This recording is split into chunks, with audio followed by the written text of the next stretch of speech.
¿qué tal? Hola a todos. Bueno, es un gusto estar en contacto con ustedes.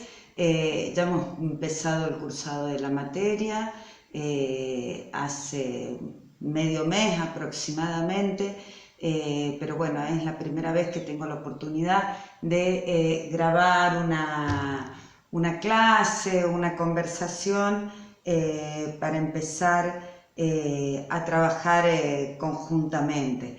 En primer lugar quiero agradecerles sobre todo la paciencia de los primeros días, porque como habrán visto todos ustedes, metí la pata en algunas cuestiones que tienen que ver con la programación y la carga y el funcionamiento interno del aula virtual.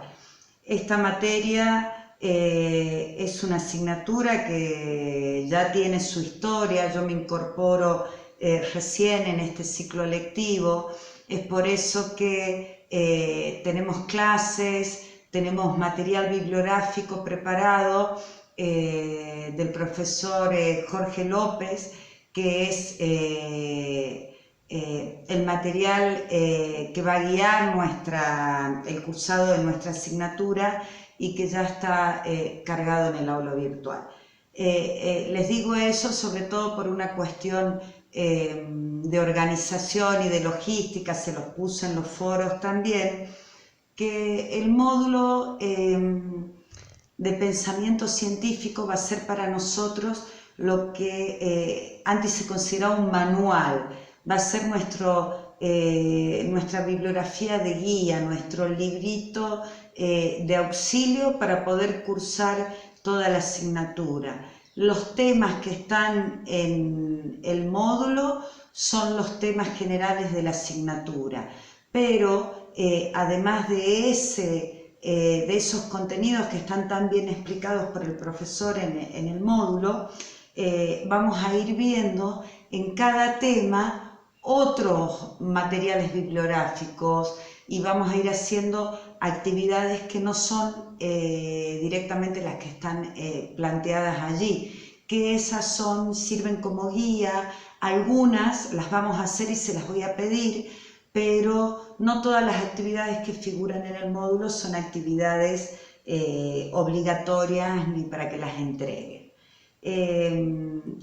Ya hemos tenido el primer trabajo práctico, es muy interesante, un grupo muy numeroso, me parece que son 173 inscriptos en la asignatura o aproximadamente esa cantidad de alumnos. Es interesante porque todos tienen áreas específicas de trabajo diferentes o formación de base diferente, pero todos tienen el mismo interés y la misma vinculación con la educación y con la gestión educativa. O sea que yo espero que este cursado de esta materia sea fructífero para ustedes, y ya les digo que para mí sí, porque ya estoy aprendiendo con ustedes, estoy aprendiendo sobre la marcha en todo lo que es el uso de las herramientas digitales para la educación virtual. Si bien tengo experiencia, había trabajado en aula virtual, es la primera vez, les debo confesar que estoy trabajando 100% en virtualidad, y eso exige una serie de pautas y de normas, de criterios de trabajo, todo muy distinto a lo que es la actividad normal en presencialidad. Así que por eso les digo que yo también estoy aprendiendo y que vamos a aprender todos juntos sobre la marcha de esta materia. Estaba pensando cuando ustedes iniciaron el foro, que subieron mitos, leyendas, historias relacionadas con el pensamiento mítico y simbólico. Y estaba pensando cuando leía los trabajos, el vínculo o cómo ustedes han descubierto y han relacionado en general, en la mayoría de los casos, muy bien el pensamiento mítico simbólico con lo que se llama el pensamiento racional, que luego podemos hablar del conocimiento científico, pero han logrado comprender cómo no son espacios epistémicos contradictorios o contrarios o opuestos, no son espacios de conocimiento que tengan que excluirse unos con otros, sino que más bien son tanto el pensamiento mítico simbólico, el conocimiento vulgar o ese que derivado del sentido común y el conocimiento científico son saberes, conocimientos que surgen de algún modo motivados por las mismas intenciones que tiene el ser humano en distintos momentos históricos, en distintas circunstancias históricas. Es por eso que no caben los reduccionismos y no podemos simplificar la explicación de el pensamiento mítico simbólico a la mera oposición con el pensamiento racional, porque ahí estaríamos diciendo de que el pensamiento simbólico no es racional o es irracional. Y esto se los digo por si quedó alguna duda. Todo lo contrario, hay distintos ámbitos epistémicos, hay distintos modos de conocer, distintos modos de explicar el mundo y de explicar el mundo que nos rodea, de explicar el universo, de explicar los fenómenos que están fuera de nuestro pensamiento, de todo esto que sucede dentro de nuestra cabeza. Y hay distintos caminos.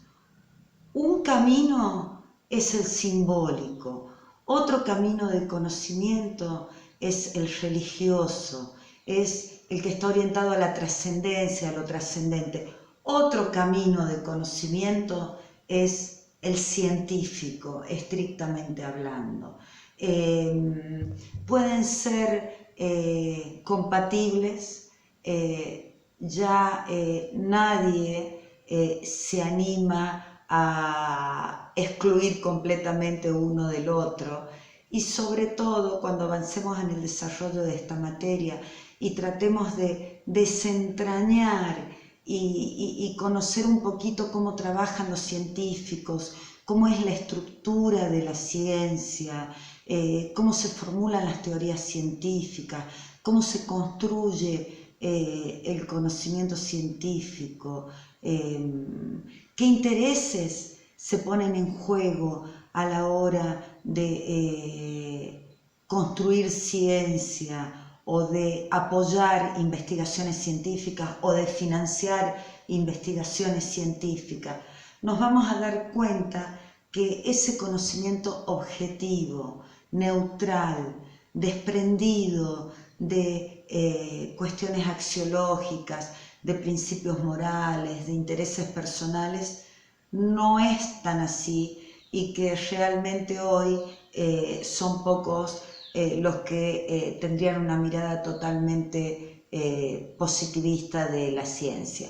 Esto lo vamos a ir viendo, pero me parecía interesante que vean cómo los distintos ámbitos de saber están vinculados, no se excluyen, aunque parezca que el conocimiento científico no tiene nada que ver con el conocimiento mítico simbólico, con los saberes vulgares o que provienen del sentido común, vamos a ver cómo en algún punto se retroalimentan, y la ciencia sí da por sentada una serie de cuestiones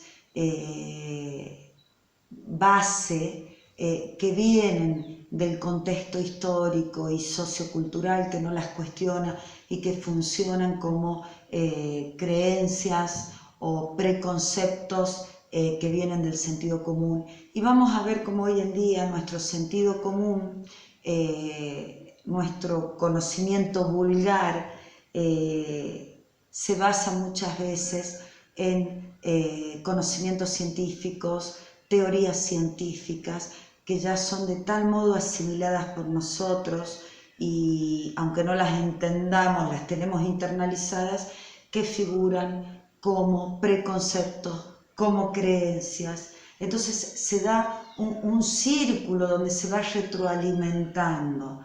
El pensamiento mítico, estrictamente hablando, se quedó allá lejos y hace tiempo, pero por una cuestión de la propia evolución de la humanidad y del desarrollo de nuestras sociedades.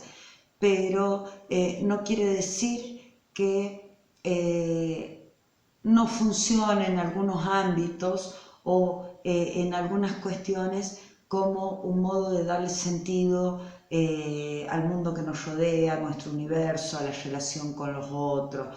Pero sí digamos que me gustaría que quede claro que el conocimiento científico no está en un escalón mucho más alto que otro tipo de conocimientos. Simplemente es un tipo de conocimiento que tiene características diferentes y que ha logrado desarrollar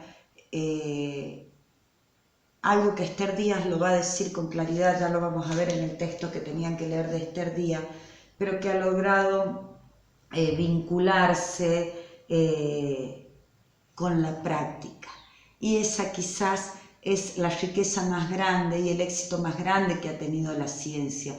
Ha logrado dar ese paso entre lo teórico y lo práctico. Entonces, ahí es donde el conocimiento científico ha marcado la diferencia frente a otros tipos de conocimientos o otros tipos de saberes. Esther Díaz, en el texto que le subí, el último que le subí, que es ese texto cortito que se pregunta qué es la ciencia, hace una propuesta interesante. Ella, que es lo que dice, entre paréntesis, es una epistemóloga, filósofa argentina,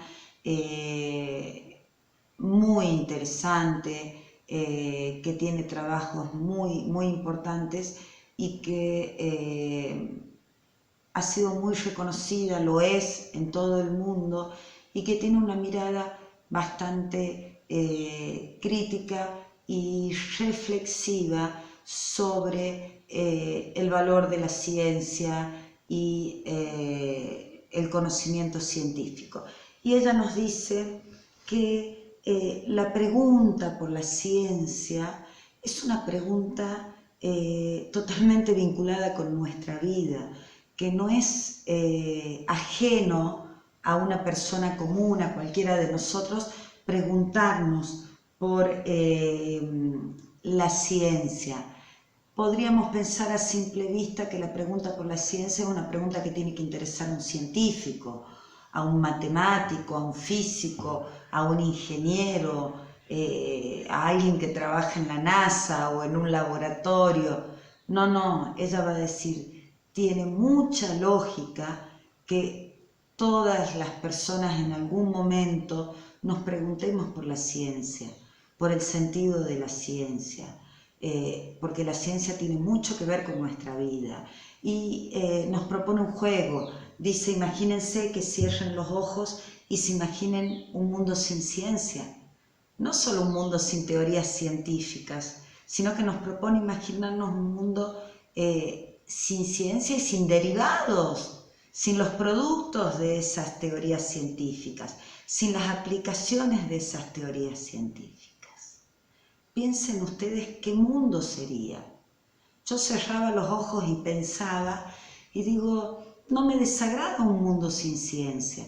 Me imaginaba ver un mundo sin el agujero de ozono, un mundo sin animales en extinción, extinguidos o en peligro de extinción. Me imaginaba un mundo con una naturaleza inagotable, con una naturaleza pura. Me imaginaba un mundo donde comeríamos alimentos orgánicos, un mundo sin químicos, sin semillas transgénicas, sin aviones que sobrevuelan tirando insecticidas en nuestros campos. Me imaginaba un mundo donde fuéramos todos felices.